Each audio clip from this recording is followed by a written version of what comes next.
Hello, everybody. My name is Debbie Bomford, And I'm Barbi Candales. and today we're here to introduce ourselves and just talk a little bit about who we are, why we're here, and why we are so passionate about our new organization called There's Beauty in the Breakdown, but Hope Restores. So, like I said, my name is Barbi Candales, and some of you may know me already. But my son Aiden was diagnosed with ALL 2 years ago on Mother's Day. It is a form of leukemia. It really wasn't the present I was hoping for, but here we are. He had been to the hospital many times, had doctor's appointments, orthopedist appointment, everything that you can think of, and we just really weren't getting a diagnosis. And then finally on Mother's Day, he woke up and he was saying that his hips were hurting, not only his back, but his legs. So that Sunday, we went into the hospital and were admitted that Monday. Saw many more doctors until we saw Dr. Singer, who is our saving grace. Mad props to Dr. Singer. But she was able to diagnose him with ALL, and we proceeded there with putting his port in and starting intensive chemo treatment right away. We've been at it for 2.5 years. We are at the light of the end of the tunnel, though, because September 13th, fingers crossed, will be his last day of chemo, and we are still looking forward to it.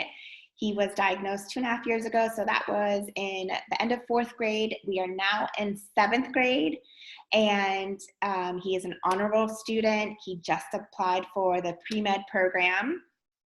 All while he's doing that, he is still receiving chemo treatments. He goes in every 28 days for chemo infusions. He also takes chemo meds daily.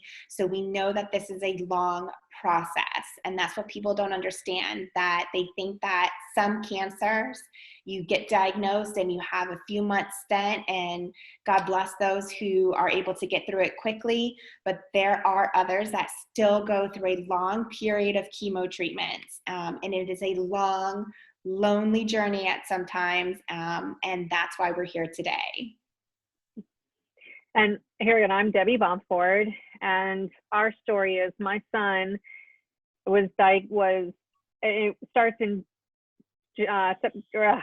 goodness gracious, January of 2013. Basically, he came up to me one day and said, "Mom, my feet are itching." And being that I'm a nurse practitioner and January in Florida is allergy season. So basically, for about 7 months, I was treating him for allergies. I almost went to an allergist, but he basically stopped. What we basically did was we changed all of our soaps, laundry detergent. We got rid of our carpet in our house. We were cleaning with all natural products, and he stopped complaining. So I thought it basically was done and over with. But in July of 2013, we went on vacation on a cruise. And I woke up because my son and my husband were snoring.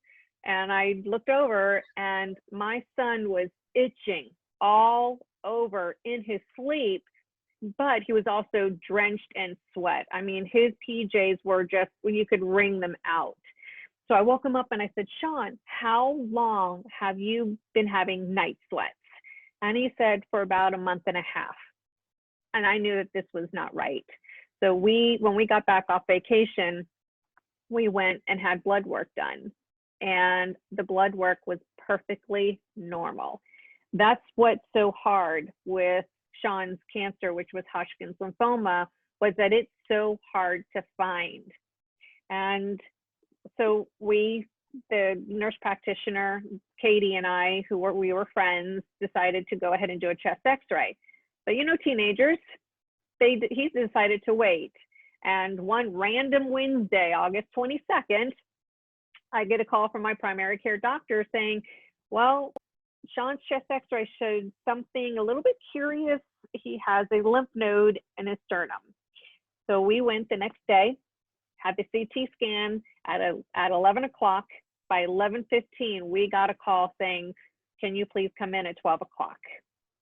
And I knew something was going on. And that's when we were told that Sean had Hodgkin's lymphoma. And we were also blessed with Dr. Singer, and she admitted him to the hospital and having a biopsy done to confirm that he had Hodgkin's lymphoma. And unfortunately, during this whole process, he did have his lung nicked and he had to have a chest X-ray or a chest tube put in.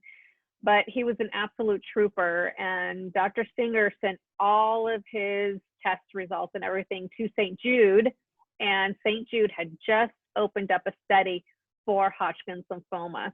So we were blessed to head on up to that. And the only problem with going to Memphis, Tennessee was Sean and I headed up there, but my 14-year-old daughter and my husband had to stay here.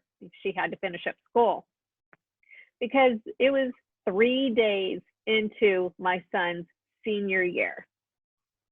He had to leave all of his friends. His whole senior year was going to be fighting cancer, not doing the normal things that all the teenagers their senior year do.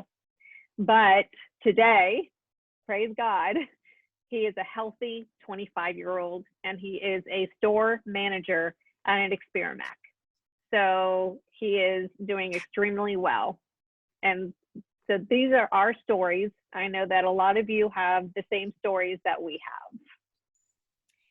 So like Debbie said, we have our own experiences on the way that we have both received the words, your son has cancer. It could be your daughter, it could be your sister, it could be somebody that's in your family that has been affected by those words. Because everything is so different for everybody else, the only constant that we know is that we're moms, and we are the ones that will carry these troops through the fire of cancer and the battle for their lives because they have cancer. Debbie and I have been friends for a very long time, and we had actually met through a pageant many, many years ago. And We won't say how long. right. But we knew that we were meant to be in each other's lives. Debbie reached out to me a few months ago, and June of last year, actually. yes, June of 2019. That's right. And over some sushi, we decided that this was something that we wanted to do because she had the same thoughts as I was having, and I was having the same thoughts that she was having, is that we need to support each other.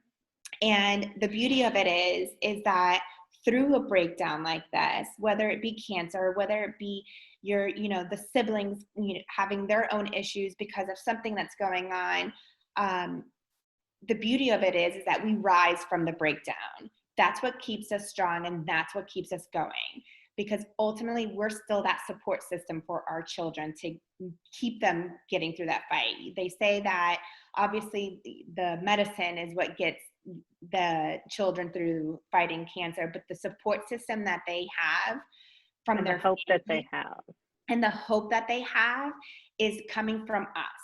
So we want to make sure that you guys are aware and know that we're two regular moms. Debbie's in a different state doing her thing as a nurse practitioner. I'm sitting here in a Rolling Stones t-shirt, at 8 o'clock at night talking to you guys because we want you to know that this is your family. Yes. We know that there's going to be so many different stories that everybody can relate to, and we want you to share your stories with us. So what we would like you to do is feel that this is a safe place for you to come to, because that's what we felt led to help families feel heard, to feel that they can talk about their life stories, to feed off of each other. And so if there's any topic that you would like to talk to, you can put it in the comments below, or if you would like to stay anonymous, please put it into the private message to message us, and we can go ahead and bring it up on a topic, because we will be doing these Zoom meetings or live meetings every single week. We'll also sometimes have a guest person, because here again, we are just two moms, we're not therapists. So if we don't know about that topic, we are going to find somebody who does know about that topic, and we will interview them. We'll have them come on. Both of us have lived in Palm Beach County, me being in the medical field, and Barbi I think she knows everybody in Palm Beach County. So we really would like to be here to help, to support each other. That's what this is all about. So please reach out to us, again, either by leaving a comment below or to private message us. Guys, and we want you to make sure that we want you to feel completely comfortable in this all. We've all had our ups and downs through this journey, and knowing and feeling that we can have a safe place to go to and talk to, even if it's just complaining about your roots growing out and you haven't had time to get your hair done, to, oh my gosh, my son, for my example, has an abnormal chromosome, which is a cloning chromosome, which has extended his chemo treatment. I've lost friends through this. I've gained friends through this. So anything is on topic and it's on the table. So make a comment below, reach out. We are going to continue this. And honestly, our conversations and our videos and our live interaction videos is going to feed off of you guys. This is not for us, and we are not the only two creating this platform. This is for everybody. So at some point or the other, we will be reaching everyone's comments, everyone's concerns. Hopefully, fingers crossed. We're also working with the Kids Cancer Foundation, so we're going to be having a mom's support group. So on top of these Zoom meetings, we're going to be doing Zoom because of COVID. Hopefully, if this all subsides sometime soon in the future, we can all meet together and have that formal bond. But for now, it's going to be Zoom support group, and again, working through the Kids Cancer Foundation. And I cannot wait to talk to everybody and to make everybody feel, yes, absolutely. We're just so excited. So we look forward to meeting each and every one of you. And until next time, have a great night. Good night, guys. Good night.